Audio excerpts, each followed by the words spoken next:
A well-regulated militia being necessary to the security of a free state, the right of the people to keep and bear arms shall not be infringed.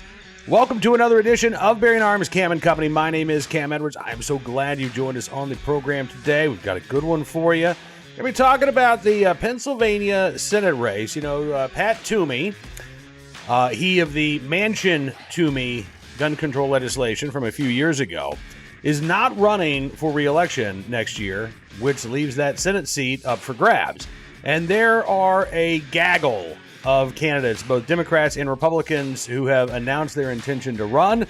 We may not even have a full field yet. There are a couple of individuals who are still doing their listening tour to see if there's support for them to make a run. But this is going to be an incredibly important election in terms of who controls the U.S. Senate. Look, if Republicans take back the House, maybe it's kind of a moot point, right?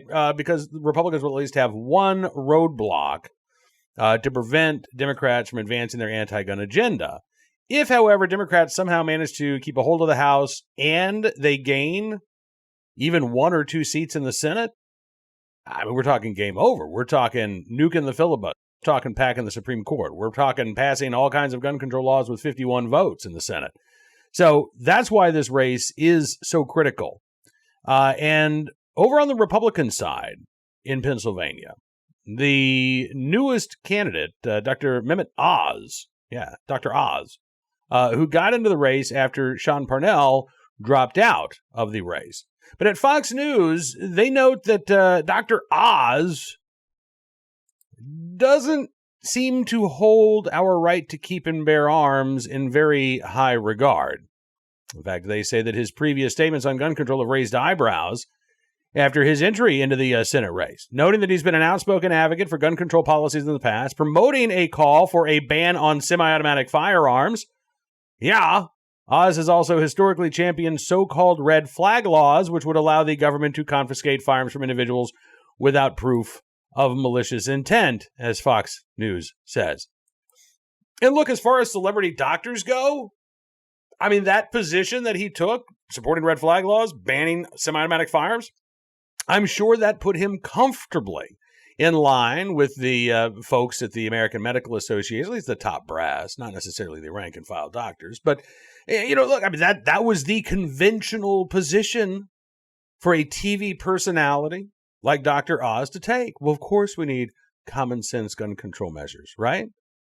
But if you're running as a Democrat in Pennsylvania, where Republican lawmakers, if you're running as a Republican in Pennsylvania, where Republican lawmakers just approved constitutional carry, that bill vetoed by Governor Tom Wolf, but it was still approved by the Republican-controlled legislature, running as a gun control advocate, look, even if you got all kinds of cash to spend in your campaign, I think that Dr. Oz is starting out with a disadvantage here. When it comes to his specific endorsement of some of these gun control policies, it's also going to be really hard for Oz to convince voters that he's changed his ways, if in fact he even tries to do that. I mean, here's one of his quotes about red flag laws. He said, quote, "Part of the hope, I gather, is that we'll make a system so that I can call in and say, there's evidence besides my testimony that this person is dangerous. Look at their Facebook feed or social media postings or comments that they made to coworkers beside me. Do a little investigating. I'm alerting you, putting a little red flag up there saying this person is a concern." Now, Dr. Oz may believe that these quote-unquote red flag laws, these extreme risk protection orders, serve some sort of valuable purpose. But let's go back and look at what he actually said, right? There's evidence that this person is dangerous. Look at the Facebook feed. Look at their social media. I'm telling you, this person is a concern. Well, here's the problem with red flag laws, is that it doesn't do anything about a person of concern, about a person who is dangerous. What red flag laws do is allow a judge to say, all right, I think this person is dangerous. Let's take their guns away. Problem solved. Really? Aren't they still dangerous? Aren't they still a concern? Don't they still have access to knives and pills and gasoline and car keys and rope and anything else they might use to harm themselves or others? This is why red flag laws miss the mark. This is why they're not mental health bills. These are gun control bills masquerading as mental health proposals. The vast majority of red flag laws around the country have no space for any sort of mental health component to them whatsoever.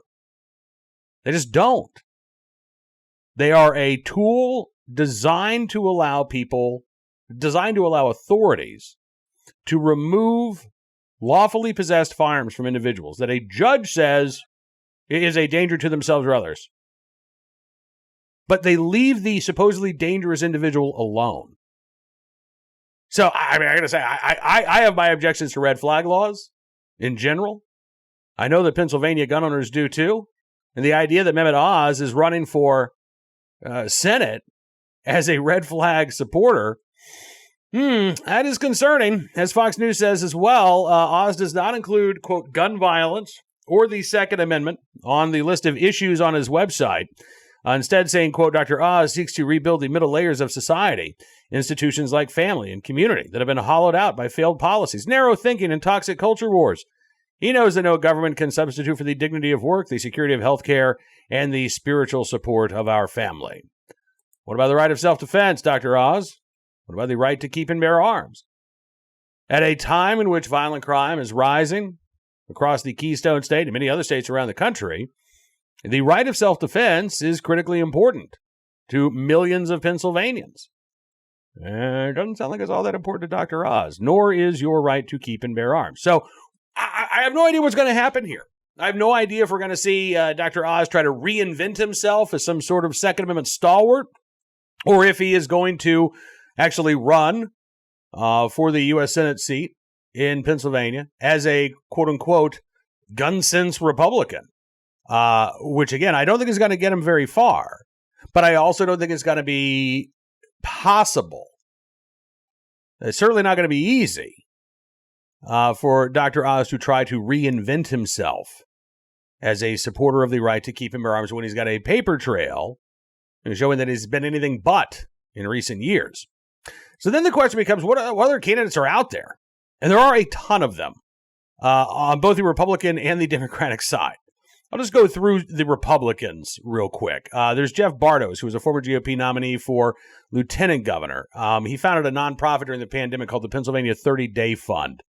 Carla Sands, she was on Trump's Economic Advisory Council. She was ambassador to Denmark in 2017. Kathy Barnett is a veteran, a former professor. She's a conservative political commentator. She would be the first black female senator in state history. She is very supportive of the Second Amendment on her campaign website. There's Everett Stern, who founded a company called Tactical Rabbit, which is a private intelligence company, was a whistleblower who revealed a money laundering scandal at a bank. Sean Gale, a business and healthcare attorney. His brother Joe is a Montgomery County commissioner who also announced a bid for a governor. Martin Rosenfeld, former deputy sheriff and constable. He is also a former treasurer of the Elk County Republican Party. Bobby Jeffries, a Republican from Hershey, PA. There's John DeBellis, who is a small business owner and a self-described constitutional conservative. Ronald Johnson, who's an Army veteran. He is running on basically an America First platform. James Hayes. Don't know much about James Hayes. And then Craig Snyder, former chief of staff to late Senator Arlen Specter. He's filed paperwork to run. He has launched an exploratory committee, but I don't think he's actually officially announced. And then there's David McCormick, who's a Army veteran and businessman, former CEO, actually current CEO of Bridgewater Associates. Doesn't, from what I understand, might not actually reside in the state of Pennsylvania, but he's doing a listening tour right now. So again, a mess of candidates out there. By the way, I do apologize if you can hear my rooster, who's decided to take roost right outside of my office window here and crow his little heart out. Again, a gaggle of candidates here. And there are some pro-Second Amendment candidates. But I'm a little concerned here that, Dr. Oz has got a parachute into Pennsylvania with scads of campaign cash, but not any principled support of the right to keep and bear arms. So, again, a favorite candidate maybe because of the money that he brings, but not because of the positions that he holds on issues. That would be bad news for Pennsylvania gun owners. And let's hope that we see a Second Amendment champion emerge from the crowded pack. And you know what? I'll even be magnanimous. Let's also hope that Dr. Oz has a legitimate change of heart about our right to keep and bear arms and the importance of protecting and securing that right. All right, let's turn our attention now to today's Armed Citizen story, our good deed of the day, and our recidivist report. We will start there with a case out of Dubuque, Iowa, where a teenager who shot another teenager has been sentenced to probation. 2 to 5 years of probation for the 17-year-old who was ended up taking a guilty plea. Wasn't convicted at trial. Ended up taking a guilty plea. They ended up dropping a couple of charges, including possession of a stolen firearm. But what really makes this case outstanding is the fact that this 17-year-old has been involved in the criminal justice system since the age of 7. So, at least since 2012. So more than half of this young man's life has been spent in the criminal justice system. And yet, a judge in this case still sentenced the teen to 2 to 5 years of probation for shooting another teenager. And it wasn't like, well, maybe this was kind of sort of self-defense. No, apparently the two teens were arguing with one another in the parking lot of a Hardee's in Dubuque back this past summer. And the suspect pulls out a gun, shoots the other teen, and walks away with probation, despite a criminal history, or at least, let me rephrase that.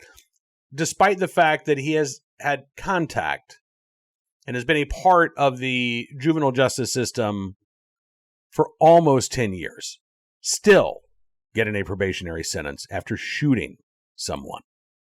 Now, today's Armed Citizen story from Decatur, Georgia, where a burglar held at gunpoint by an armed homeowner, received a 6-year prison sentence earlier this week.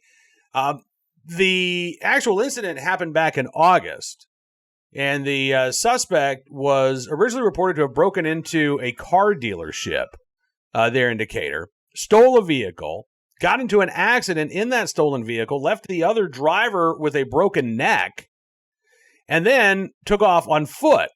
Ended up going to a home, trying to break inside, but ran across the armed homeowner, who held the, at that point, burglar and I guess car thief and maybe hit-and-run driver at gunpoint until police arrived. Now, the burglar actually received a 6-year sentence for breaking into the Autoplex, also received another 6-year sentence for the accident, but the judge in this case said that the defendant could serve those sentences concurrently, so a total of 6 years in prison, probably more like 3.5 to 4 years to serve if he gets time off for good behavior, but at least was apprehended thanks to that armed citizen who was able to hold the burglar at bay until police arrived.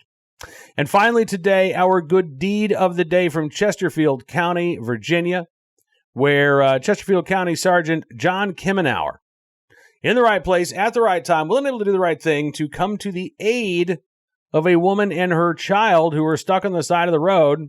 Happened not long ago. The driver apparently did not speak any English. And the police sergeant, pulled over, was trying to communicate with her. Said when he realized that she had a 1-year-old or 1-ish-year-old child in the back seat, that's when his heart sort of opened up. He said that his grandson had just turned a year old. He said, I saw the mom feeding her son, and I mean, how can you not, reach out to them at that point? So he contacted another one of his colleagues, said, hey, can you bring me a tire iron? Went and purchased a tire on his own dime, changed the tire on his own dime and on his own time, sent the mom and her son on their merry way. Sergeant Kimmenauer, by the way, says that his colleagues have been giving him some good-natured ribbon, asking if he also does oil changes. And the Chesterfield County Police Department says that the sergeant will not actually have to spend any money to buy that tire. They're going to replace the money that he spent when they give him an award for his service in the immediate future here. So, in the right place, at the right time, willing and able to do the right thing, Sergeant John Kimmenauer of the Chesterfield County, Virginia Police Department. We thank you, sir, for your very good deed. All right, I think I have to maybe go turn a rooster into some stew here I would not do that to my rooster. Mr. Crow's he's a good boy, but he does need to move away from the home office here. Wants to get in the last word. All right, we will be back tomorrow with even more Second Amendment news and information. Scheduled on the show, Ryan Petty is going to join us, whose daughter Elena was murdered at Marjorie Stoneman Douglas High School in Parkland, Florida. We're going to talk about the shooting in Oxford, Michigan, and the warning signs that were there for the school and for the family to see that were ignored by the folks in charge. And, you know, all of this talk about, well, if we just had universal background check laws, that wouldn't have changed a thing in this case. Well, what about child access prevention laws? I don't think that would have changed a thing either. Again, maybe would have amounted to charges that are filed after the fact, but parents in this case are already facing charges after the fact. In fact, they're facing involuntary manslaughter charges. So what policies and practices were not in place that could be in place, that should be in place in school districts across the country? Again, we're going to get into it with Ryan Petty coming up on tomorrow's Bearing Arms Cam and Company. Don't forget to check out BearingArms.com throughout the day for even more Second Amendment news and information that you need to know about. If you like what you see, you can always become a VIP subscriber as well. Just go to BearingArms.com/subscribe. Use the promo code GUNRIGHTS. You'll get a significant discount. You'll also get exclusive analysis, news stories, commentary you won't find anywhere else. It is our way of saying thanks for you showing your support for the work we're doing here, and we really do thank you for that support. It is critically important, particularly given the anti-gun media out there, the anti-Second Amendment attitudes that are so prevalent on so many news outlets, for you to be able to find an independent voice that is about giving you the facts and not about just developing a narrative.